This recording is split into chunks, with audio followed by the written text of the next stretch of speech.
So guys, welcome to this next module. Today I want to talk about, are you an opportunity or a convenience offer?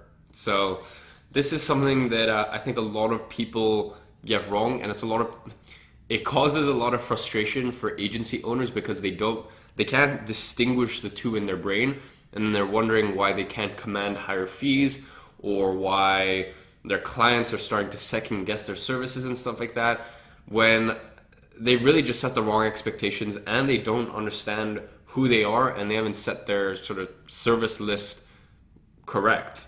All right, so let's jump into this. An opportunity offer is that you bring something to the table that they are not capable of doing themselves slash could not pay a freelancer to do cheaply. So for an example, to give you an example, something like social media management, they could easily pay a freelancer pretty cheap just to manage their social media and stuff like that on, say, Upwork. Someone to post on their behalf and engage with the community. There's services to do that for you. Someone to just maybe create some graphics and throw up on their social media every now and then. I know one of my clients, they have someone who they outsource who's really cheap who does that. So those are examples of things that are not opportunities. An opportunity is something along the lines of, you're going to come in and you're going to do their paid traffic, you're going to do their AdWords, you're going to build out funnels for them, maybe even sometimes content creation if it's actually distributed correctly and it's a match with some sort of paid traffic. You're going to do their email marketing, you're going to do their retargeting campaigns, whatever that may be, right? You're actually an opportunity for them. Right, it's an opportunity for something new, an opportunity to make money, an opportunity to expand their business, get seen by more people and stuff like that. Okay, then we go into convenience offer. You offer something they can already do themselves slash get a freelancer to do, but you do in a way that is more systematic and you have a proven track record. The reason I pay my cleaner to clean my house is because, I know how to clean my house. I can do that, but I want to allocate my time elsewhere, right? Same with business owners. Yes, they could probably post on their social media and they can engage and they could grow the social media, but it's just, it's not something that they want to do themselves, or it's something they could get a freelancer to do. Now, there's a difference between a freelancer and an agency owner, and we'll jump into that in a second, but you do it in a way that is more systematic and you have a proven track record. So really, as an agency, you need to be more systematic, or you have to have a proven track record.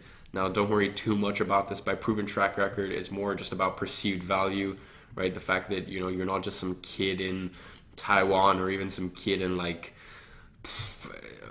Madrid or something like that that's just trying to like post random crap for people. You actually have a system, something that people follow, and we've talked about this in one of the other modules. The importance of having systems. So an example, this is a personal example with me. I will build out your funnels and consult your team for a flat fee of anywhere from $6,000 to $10,000, right? So the reason I can command that sort of fee of $6,000 to $10,000 is I'm an opportunity. I'm an opportunity to make more money and an opportunity to be trained by a specialist. And the way whenever I pitch, and we'll get into this later down the line, I always picture like they're losing money by not having me in here. They're losing money by the fact that, what's $6,000 when you're losing $3,000 a month, right? Or even $10,000 a month. You're losing that money that's the opportunity cost of not having me in here, right? Or it's the opportunity cost of like a leaky system. Maybe this company has a leaky system that I'm going to come in and I'm going to fix for this flat fee, right? So really, I'm an opportunity here. I'm an opportunity to make more money, clean up their business, streamline their business, and actually have me train whoever it is that's currently in charge of it. When I come in and I do this, they're not asking me to come in and replace their team. They just want me to show their team what the hell they actually have to do. Okay. Here's another example. This is a mentorship student of mine. His name is Brad. Now, Brad's agency creates his clients' graphics, writes up their social media post, and writes up their social media copy, the captions, and posts it on their behalf. That's what his agency does. Now, his agency is just him and one really cheap freelancer, right? And he has a great business model. He is 100%, and we've talked about this, he's a convenience offer. He brings pretty much zero new opportunities to the table. If you look at it sort of, objectively. That said, the reason, he's done really well is because he frames it as though it's an opportunity when really it's more of just a convenience offer. But anyways, let's jump into Brad's success. I've mentored Brad to the point where he's making $10,000 a month, almost entirely passive. Like, it's crazy, guys. He uses the exact same content timeline that I use. He's taken all the systems that I use and really plugged and play. And when he first started with me, he was around that $3,000 mark. We very, very quickly brought that up. He travels the world and doesn't work much and still sells $750 to $1,000 convenience offers. So here's him in Australia looking out from like what looked like it was a penthouse. Like, the place looked ridiculous, right? Here's him plugging away in Australia as well. And he's doing all of this while selling $750 to $1,000 convenience offers. And he doesn't do any of the work. He works on the business, not in the business, which is super important. So look, my point is here that success can be found in both improvement and convenience offers. Don't worry about that too much, right? Especially if your goal is that $10,000, $15,000 a month mark. You can very, very easily do that with improvement offers. Okay, so what I will say though is I still recommend you become an opportunity offer for your clients, because then you're really not replaceable. Even with Brad, technically he is a convenience offer, but we framed it so hard, whenever he goes out and he gets clients, that this is actually an opportunity, and we value stack with some other things in there. But the outcome is really the same. Most people would pitch, social media management as like, hey, we'll take this off your hands. And the way we pitch it for him is, no, this is an opportunity for your business to grow, for it to be seen, for it to be exposed, and to new eyes, to new people. It's an opportunity for you to grow on what's 100% the biggest platform for any business right now, which is social media. And it's all about really the script and how he sells things. But really, at the end of the day, he is just a convenience offer. But we always try and frame it as an opportunity offer nonetheless. With you, I would 100% recommend have some sort of opportunity offer opportunity offer available. Get good at something like Facebook ads. Get good at something, say, like email marketing, funnel creation. Become an expert at ClickFunnels, whatever it may be, because that's how you command those higher fees. No one will pay you $2,000, $3,000 a month just to be a convenience offer, to kind of just take it off their hands, because there's people who will do it for a lot cheaper than you will. And guys, look, here's the thing. What someone working at McDonald's is? They are a convenience offer. They're not a new opportunity. They don't bring anything to the table. They're simply just a convenience offer. Whereas, say, someone like a doctor or a lawyer, they're like they have something to them that no one else can do, right? Or at least, and sort of their value equates to how much they're paid.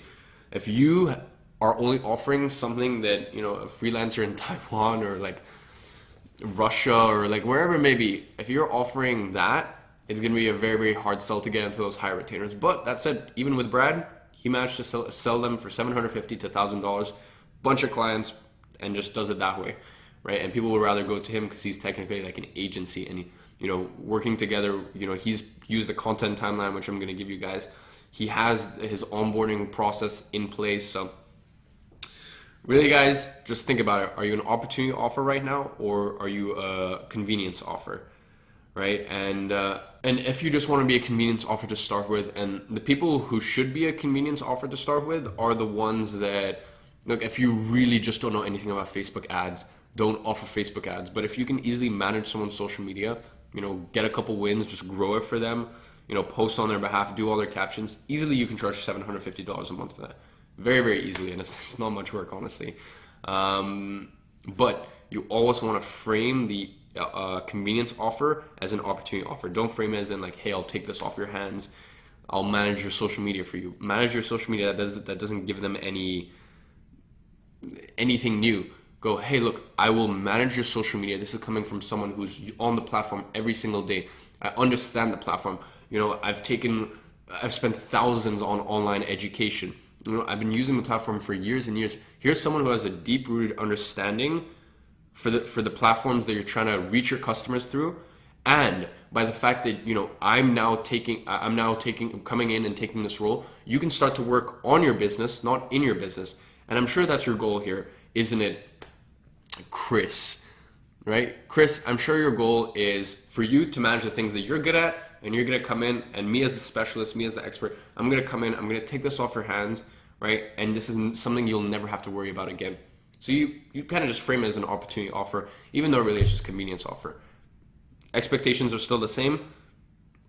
I'm gonna post, I'm gonna write the captions, I'm gonna post it, and grow it a little. You can set little barriers. We'll talk about that later on in the course.